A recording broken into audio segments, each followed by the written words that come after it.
আপনাদের সামনে ছোট ছোট পয়েন্ট তুলে ধরছি। জাহাজের চারিদিকে জল, জাহাজ ডোবে না, কিন্তু ওই জল যেমন জাহাজে ঢোকে জাহাজ তখন ডুবে পেয়ে যায়। আপনার চারিদিকে শত্রু আপনাকে বধ করতে পারবে না। শত্রু যদি আপনার ভিতর ঢুকে যায় আপনি তখন বধ হয়ে যাবেন। যারা মদ খাচ্ছেন, মদ যখন আপনার খেয়ে নেবে, আপনি ব্রেন মস্তিষ্কে অন্য হবে, আপনি তখন আপনার ক্ষতিগ্রস্ত হবে। আমরা বিপদ আবার বাধা বিঘ্ন আসবে, আপনি যেই সেই মানে চিন্তা ভাবনা স্ট্রোক হয়ে যা ক্ষতি হয়ে যাবে, কিন্তু আপনি কি ওইখানে মোকাবিলা করতে হবে, রুখে দাঁড়াতে হবে। ঠিক আছে, এই বলে আপনাদের সামনে বলছি। ভালোবাসা নিয়ে আর চারটে কথা বলছি।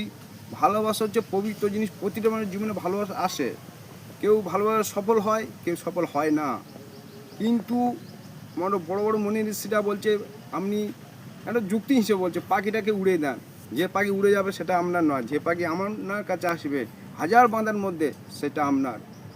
এই নিয়ে মন খারাপ করার কারণ নেই, মনের জোর রাখুন, ভালো থাকুন, শান্তি থাকুন, এই বলে শেষ করছি।